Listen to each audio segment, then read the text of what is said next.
আসসালামু আলাইকুম প্রিয় ভাই ও বোনেরা, আপনারা সবাই কেমন আছেন? আশা করি আল্লাহর অশেষ রহমতে সবাই ভালোই আছেন।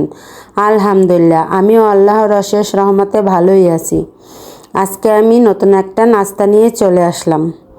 এর জন্য এখানে আমার আটা লাগবে। এখানে আমি আটা নিয়েছি। আপনারা যে রকমের বানাবেন সেই পরিমাণে আটা নেবেন। এখন আটার সাথে আমি একে একে সব কিছু মিশিয়ে নেব। দিয়ে দিলাম স্বাদ মতন লবণ, তারপরে দিয়ে দেব খাবার সোডা, দিয়ে ভালো করে মিশিয়ে নেব। শুকনো অবস্থায় ভালো করে মিশিয়ে নিয়েছি। এখন দিয়ে দেব রান্নার তেল। রান্নার তেল দিয়ে আমি ময়াম দিয়ে নেব। এতে কি হবে, নাস্তাটা খেতে অনেক মুসমুসে হবে। আমার ময়াম দেওয়া হয়ে গিয়েছে। এরকমের দলা পাকিয়ে গেলে হয়ে যাবে, মুট করে দলা পাকলে হয়ে যাবে। তারপরে অল্প অল্প ঠান্ডা নর্মাল পানি দিয়ে একটা ডোয় পরিণত করে নিতে হবে।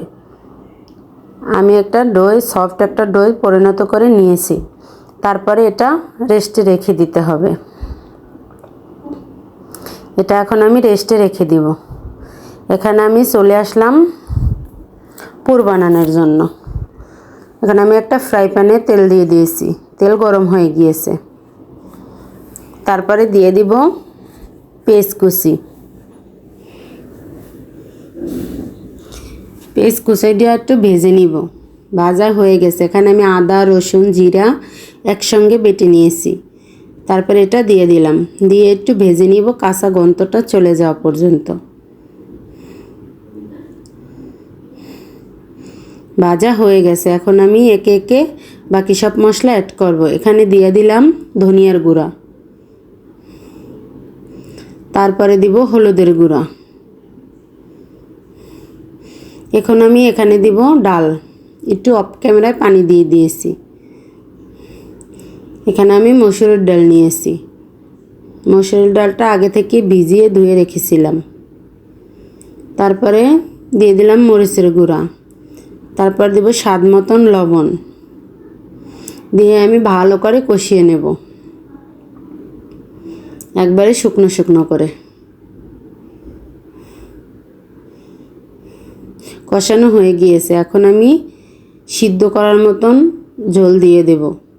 এখানে আমি একটু ঝোল রাখবো না, একবারে শুকনো শুকনো করব। ওই পরিমাণে শুধু সিদ্ধ হওয়ার জন্য পানি দিয়ে দেবো অল্প একটু।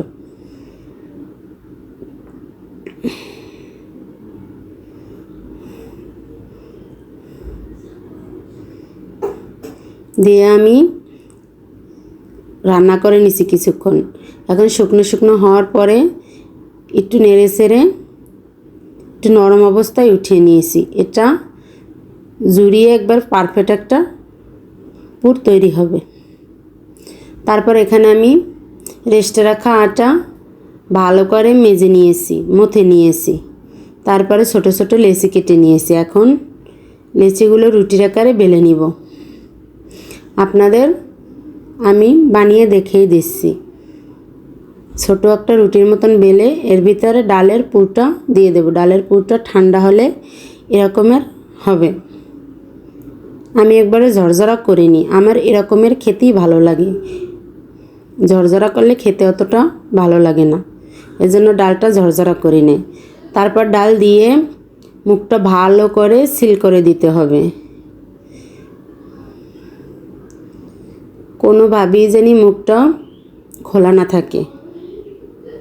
রুটির মুখটা ভালো করে সিল করে দিতে হবে, নয়তো ডালের পুরটা বেরিয়ে যাবে। তারপরে আলতো হাতে এভাবে চাপ দিতে হবে, জোরে না। জোরে চাপ দিলে ফেটে ডালটা বেরিয়ে যেতে পারে। তারপর বেলুন দিয়ে আস্তে আলতো হাতে হালকাভাবে বেলে নিতে হবে।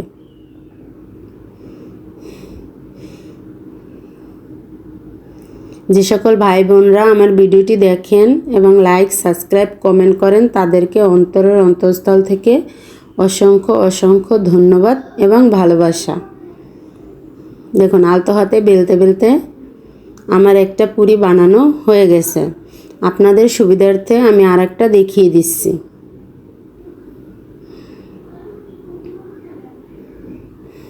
আসলে আমরা বাজারে কিনতে গেলে এরকমের পাওয়া যায় না, আলাদা ডাল দেয়, ওইটা ভরাই ভরাইয়ে খেতে হয়, ওটা ভালো লাগে না। এভাবে একদিন বাসায় ট্রাই করে দেখবেন, এটা খেতে দারুণ মজা হয়।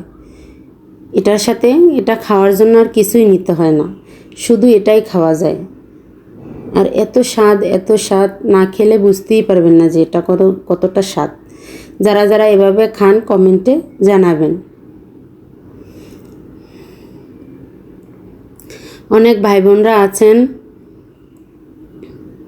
ভিডিওটি দেখেন কিন্তু একটা লাইক দিতে ভুলে যান। প্লিজ একটা লাইক দিয়ে ভিডিওটি কন্টিনিউ করবেন আর আপনাদের মূল্যবান মন্তব্য কমেন্টে জানিয়ে যাবেন। আমি আর একটা ডালপুরি এভাবে বানিয়ে নিলাম। আলতো হাতে বেলবেন, বারবার বলছি আলতো হাতে বেলবেন।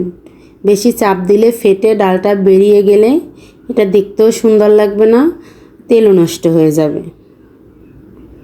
এরকমের আলতো হাতে বেলবেন, একবার আলতো হাতে। এভাবে বানিয়ে রেখে দিবেন না, বানাবেন আর ভাজবেন, রেখে দিলে নষ্ট হয়ে যাবে, লেগে যাবে। যেহেতু এটা আমি আটা ছাড়াই বেলেছি, আর আটা দিয়ে বেললে তেলটা পুড়ে কালো হয়ে যাওয়ার সম্ভাবনা আছে। তারপরে আমি একটা ফ্রাই প্যানে তেল গরম দিয়ে দিয়েছি, তেল গরম হয়ে গিয়েছে। তারপর এখানে আমি পুরিগুলো দিয়ে ভেজে নিব।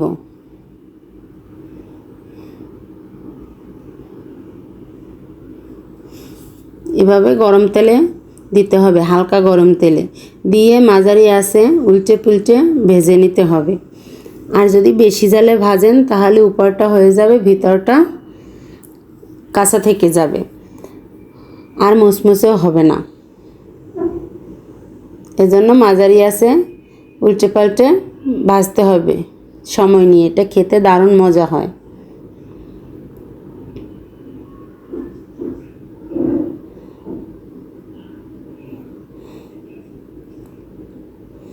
এভাবে কে কে ডালপুরি খেয়েছেন কমেন্টে জানাইয়েন, আর এটা খেতে কেমন হয় সেটাও জানিয়েন। এভাবে আমি সবগুলো ডালপুরি নিব। কিছুক্ষণ পর উল্টে পাল্টে কালার করে ভেজে নিব। আমার ভিডিওটি যদি আপনাদের কাছে ভালো লাগে তাহলে আমার চ্যানেলটি চাইলেই সাবস্ক্রাইব করে রেখে দিতে পারেন। আমি একটা ভিডিও ছাড়ার সঙ্গে সঙ্গে আপনাদের কাছে নোটিফিকেশন চলে যাবে, আপনারা আপনাদের সময় সুযোগ মতন দেখে নিতে পারবেন। দেখুন মাশাআল্লাহ সবগুলো পুরি ফুলে একবার টুসটুসে হয়ে গেছে।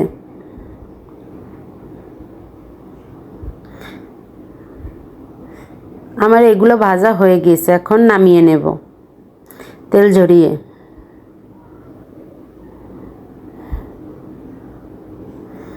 এভাবে আমি সবগুলো ডালপুরি অফ ক্যামেরায় উল্টে পাল্টে ভেজে নিব। দেখুন মাশাআল্লাহ এটা দেখতে কতটা লোভনীয় হয়েছে, খেতে তার থেকেও বেশি মজা ছিল।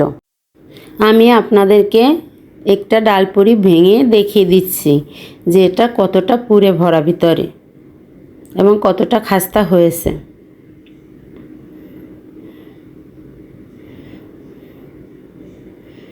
দেখুন এটা পুরোটাই পুরে ভরা।